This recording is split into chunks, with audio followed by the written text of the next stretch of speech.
My name is Emma, I'm 32 years old, and my parents tried to force my golden child brother's wedding into my home after disowning me 8 years ago. Before I tell you how that ended with their wedding in ruins and a massive lawsuit, let me know where you're watching from in the comments. The phone vibrated against the table, a jarring buzz in my quiet design studio. I glanced at the screen, and my heart did a painful little flip. It said Mom. 8 years. 8 years of absolute silence, and now this. I let it go to voicemail, my hand trembling slightly. A minute later, a text popped up, Emma, I know you're there. Pick up. It's about Jason. With a deep breath, I called back. There was no warmth in her voice, no how have you been? It was straight to business. Jason, my older brother, the golden child, was getting married. And, she announced, they had decided my beautiful hillside home would be the perfect venue. They weren't asking. They were telling me. And in that moment, I realized, to them, I wasn't their daughter. I was just property. That cold, transactional tone pulled me right back to when I was 18, standing in our old living room. On the coffee table were 2 letters. One was an acceptance to my dream art school. The other, to the law school my father had chosen for me. I remember his words when I told him I was choosing art. He didn't yell. It was worse. He just looked at me with this chilling disappointment and said, this house doesn't support fantasy. They had a pattern of this, of course. Just a few years before that, they'd strong-armed me into giving up a summer art scholarship to take an unpaid internship at a friend's law firm. They always knew how to make me feel small, like my dreams were frivolous. So I left.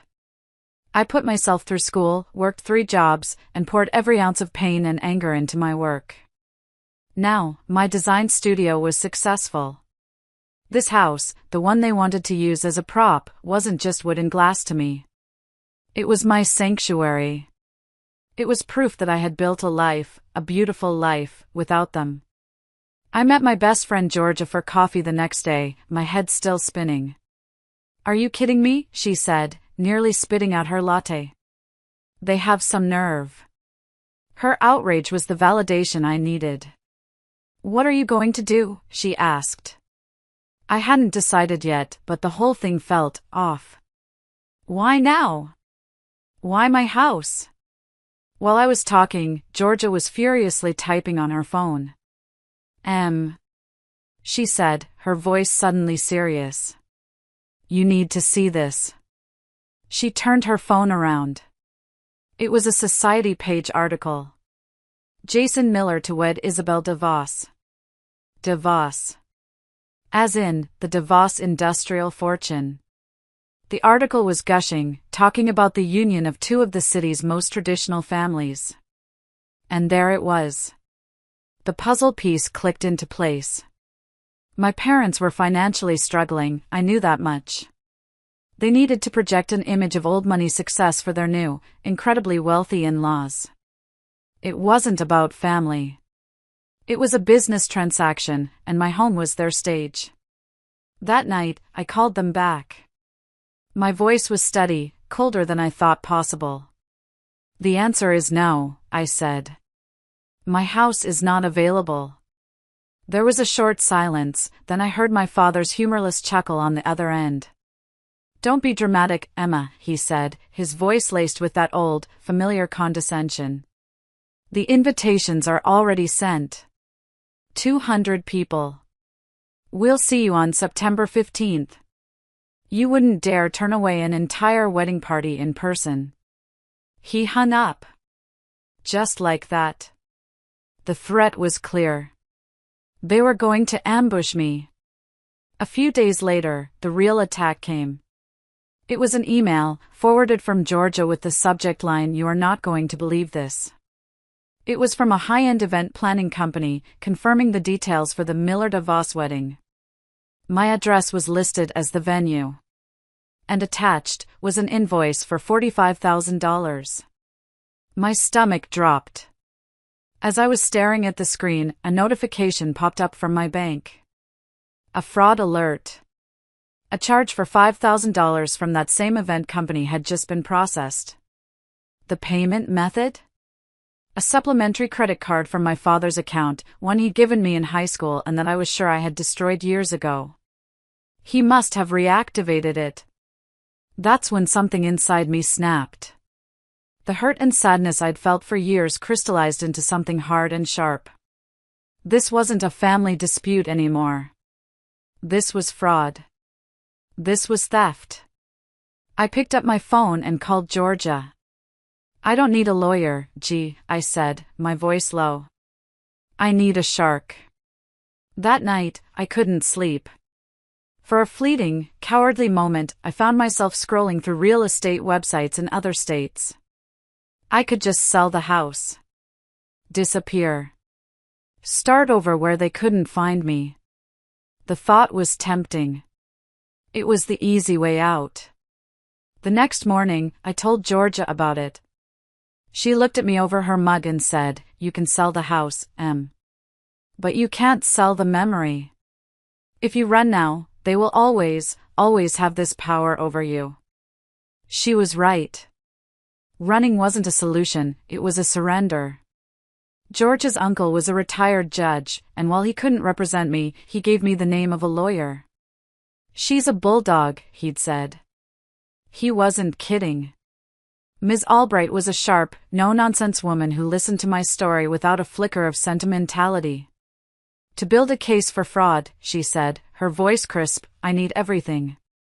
Every financial document you have that ever connected you to your parents." That night, I dug out an old, dusty box from the back of my closet. It was filled with old report cards, photos, and a thin folder of financial papers. And in it, I found something I'd forgotten about. A statement from my godmother Eleanor's estate. She had left me $200,000 when she passed away right after I'd left for college. At the time, my parents had told me the money was tied up in a complicated trust that wouldn't mature for years. Looking at the documents now, something felt wrong. I scanned them and sent them to Ms. Albright. Her reply came an hour later, at 11 p.m. The email was short. "Emma, we need to talk first thing in the morning. This is much bigger than a fraudulent credit card charge." September 15th arrived. It was a perfect, sunny autumn day. But instead of white ribbons and rose petals, my property was adorned with something else entirely.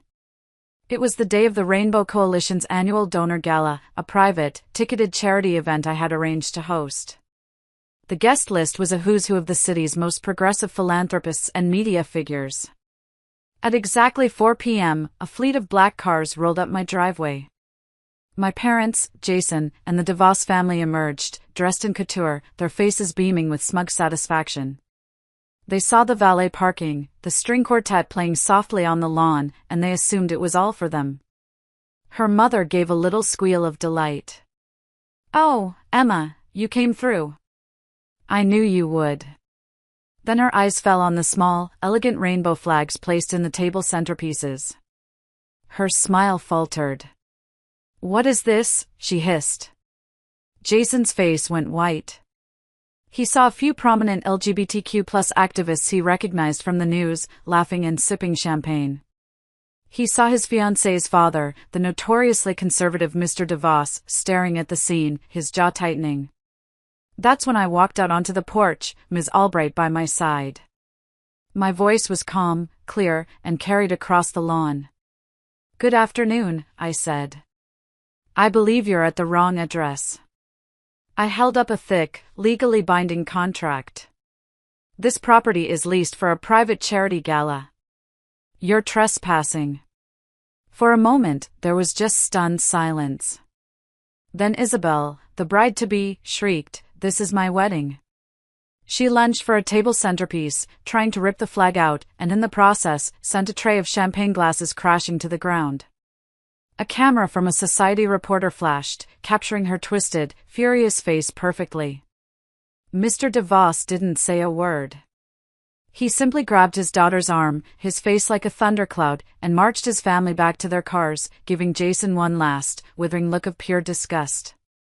As my family's cars beat a hasty, humiliated retreat down my driveway, a man in a neat suit stepped out from behind a large oak tree. He walked calmly to my father's car and slapped a thick packet of documents onto the windshield. It was the lawsuit. They had been officially served. The cars sped away. That evening, as the gala wound down, my phone buzzed. A text from a number I didn't recognize. It was Isabel. The wedding is off. I hope you're happy. I didn't feel happy. I didn't feel sad. I just felt quiet. For the first time in my life, I felt the quiet of true peace. I deleted the message without replying. Later, Georgia and I sat on my porch, listening to the distant music. "You did it," she whispered, her eyes shining. "It's over." And I knew she was right. It was finally, truly over. For months later, I was in Ms. Albright's sleek downtown office. The viral photo of Isabel's meltdown, combined with the ironclad evidence of financial fraud and the theft of my inheritance, meant my family didn't have a leg to stand on. They folded immediately to avoid a public trial. "They agreed to all our terms," Ms. Albright said, sliding a document across the desk. "Full restitution of the $200,000 with interest. A formal, public apology printed in the city's newspaper. And, most importantly, a permanent restraining order. They could never contact me again." The victory felt good, but something was still missing. The money felt tainted. I couldn't keep it. So I used it to create something new. I called it the Phoenix Scholarship. Last week, I hosted the first workshop for the scholarship's recipients in my studio. It was filled with young, brilliant artists, all of whom had stories of being told their dreams were foolish. I found myself talking to a young painter, a girl who reminded me so much of myself at 18. She was hesitating, afraid to make a bold stroke on her canvas. I put a hand on her shoulder. "Don't be afraid," I told her. "This is your story. You get to tell it however you want. Make it loud." My family tried to use my home as a stage for their lies. But in the end, it became the foundation for something real, something true. Standing there in my sun-drenched garden, watching these young artists laugh and create, I finally understood. My victory wasn't just about winning a lawsuit or getting my money back. It was about turning the ugliest chapter of my life into a source of light for others. And that is a kind of peace that no one can ever take from me again. Thank you so much for listening to my story. It wasn't easy to share, but I hope it helps someone out there who feels like their voice is being silenced. My question for you is, have you ever had to stand up to your family to protect your own peace? Let me know in the comments below. And if this story resonated with you, please give it a like and subscribe for more. It really does help. Thank you.